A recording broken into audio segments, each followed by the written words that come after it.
कहानी अगर पसंद आए तो सब्सक्राइब जरूर कर लेना और जो साइड में बेल का आइकन है उस पर क्लिक करके ऑल पर क्लिक कर देना ताकि सभी नई कहानियों के नोटिफिकेशन आपको मिलते रहें। फ्रेंड्स, आज की कहानी है कुछ रंग प्यार के ऐसे भी भाग 2। फ्रेंड्स, पिछले भाग में आपने पढ़ा रूही कॉलेज में पढ़ती थी। कॉलेज में मयंक नाम का लड़का उसे प्रपोज करता है, लेकिन रूही को ये सब अच्छा नहीं लगता। लेकिन कुछ महीनों के बाद रूही भी उसे प्यार करने लगती है, लेकिन वो अपने प्यार का इजहार नहीं करती। रूही एक दिन जब घर आती है तो उसके पापा उसकी मम्मी से कह रहे थे कि रूही को कल लड़के वाले देखने आ रहे हैं और रूही की शादी हो जाती है। कई सालों के बाद रूही अपने फेसबुक अकाउंट पर मयंक का मैसेज देखती है और खुश हो जाती है और उसे तुरंत रिप्लाई कर देती है।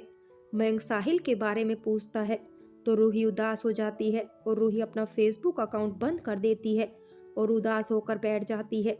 4 दिन के बाद रूही फिर से मयंक को मैसेज करती है।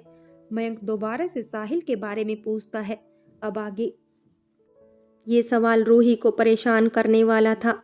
इस बार रूही ने हिम्मत जुटाकर टाइप किया, लेफ्टिनेंट साहब बड़े बेवफा निकले मयंक। साथ में रूही ने एक फ़ोटो भी मयंक को सेंड की। मयंक ने जैसे ही मैसेज देखा वो अंदर तक हिल गया। एक गहरा दुख जिससे वो पहली बार परिचित हुआ।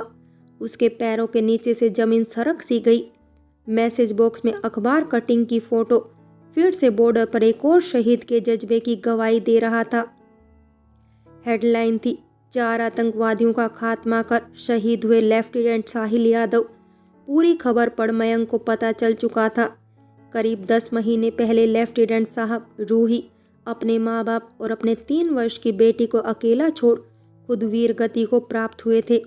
पहली बार मयंक ने अपने ऑफिस के कंप्यूटर पर कांपती उंगलियों से अपना अकाउंट लॉग आउट किया, बिना रूही को कोई जवाब दिए। रूही और मयंक की पिछली बातचीत को पूरा 1 हफ्ता बीत चुका था। मयंक के दिल में रूही के लिए दबा हुआ प्यार फिर से फूटने लगा, लेकिन ये प्यार था या फिर आम लोगों से सहानुभूति। हफ्ते भर बाद एक उदास सी सुबह मयंक ने अपना फेसबुक अकाउंट खोला। कुछ नोटिफिकेशंस और मैसेजेस के बीच एक मैसेज रूही का भी था, जो 5 दिन पहले रूही ने लिखा था। आप कहाँ चले गए? मयंक जॉब छोड़ दी या फिर फेसबुक?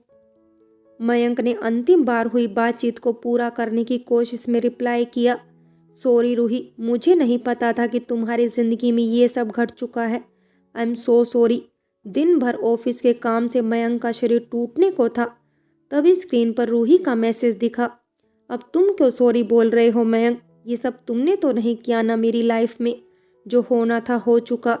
मुझे तो हर घड़ी गर्व होता है कि साहिल जी ने इस गौरवशाली देश के लिए अपने प्राण न्यौछावर किए हैं। रूही के इस मैसेज ने मयंक की थकान और सुस्त उदासी को पूरी तरह से दूर कर दिया।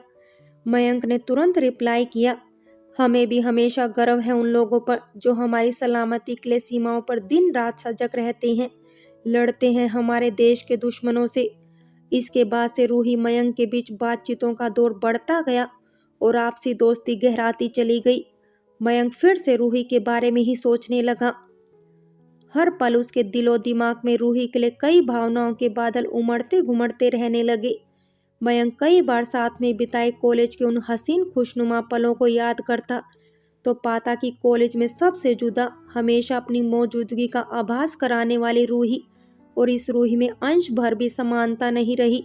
ये जैसे अपनी जिंदगी काटने को सांसें ले रही थी। जिंदगी तो बस कॉलेज वाली रूही ही जिया करती थी।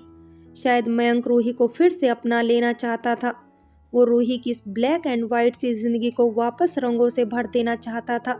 वो रूही को बोलना चाहता था कि रूही, मैं तुम्हें अपनाना चाहता हूँ, या फिर तुम मुझे अपनाकर अपनी जिंदगी का हिस्सा बना लो। मैं तुम्हारी बेटी को इतना प्यार दूंगा कि उसे कभी इस बात का अफसोस नहीं होगा कि उससे मेरा खून का रिश्ता नहीं है। लेकिन यह बात रूही से कहना इतना आसान नहीं था जितना कि अपने दिल ही दिल में सोचना।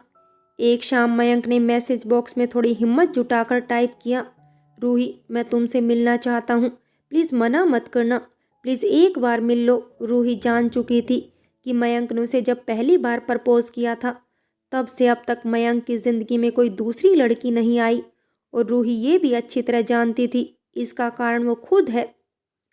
रूही ने बात पर हामी भरते हुए सोच विचार करके मयंक को अगले दिन शाम को मिलने का समय और स्थान दोनों लिख भेजा। मैसेज देखकर मयंक के मन में ज्वार भाटा सा उमड़ने लगा। वो चाहता था कि रूही उसकी ज़िंदगी में दोबारा आ जाए और हमेशा के लिए आ जाए। अगले दिन मयंक ने ऑफिस से जल्दी छुट्टी ले ली और रूही के बताए पते पर उसका बेसब्री से इंतज़ार करने लगा। मयंक बेचैन था, नर्वस था और उत्साहित भी। उसका प्यार उसे हमेशा के लिए मिल सकता था। रूही का दिया समय आ गया, पर रूही नहीं आई। धीरे धीरे 1 घंटा बीता, फिर 2 और ऐसे ही पूरे 4 घंटे गुजर चुके थे। इस इंतजार में न जाने मयंक कितनी कॉफी पी चुका था, लेकिन रूही नहीं पहुंची। मयंक मायूस कदमों से घर लौटा और घर पहुंचते ही उसने अपना फेसबुक अकाउंट ओपन किया। फेसबुक में एक बड़ा सा मैसेज आया था।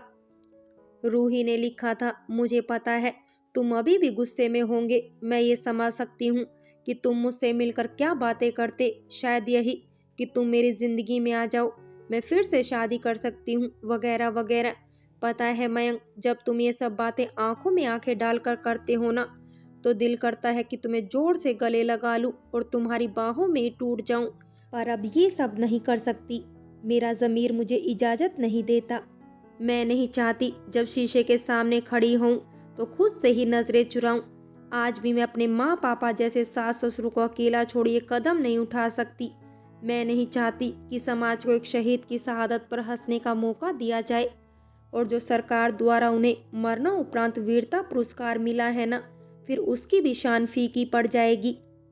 मुझे माफ़ कर देना मयंक, जब तक तुम ये मैसेज पढ़ोगे मैं अपना अकाउंट डीएक्टिव कर चुकी होंगी। और हाँ, जिससे तुम्हारी शादी होने वाली है ना, वो ज़रूर पैदा हो चुकी होगी।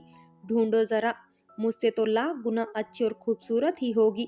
सब अपने आप में खास होते हैं मयंक, तुम तो जानते ही हो ना।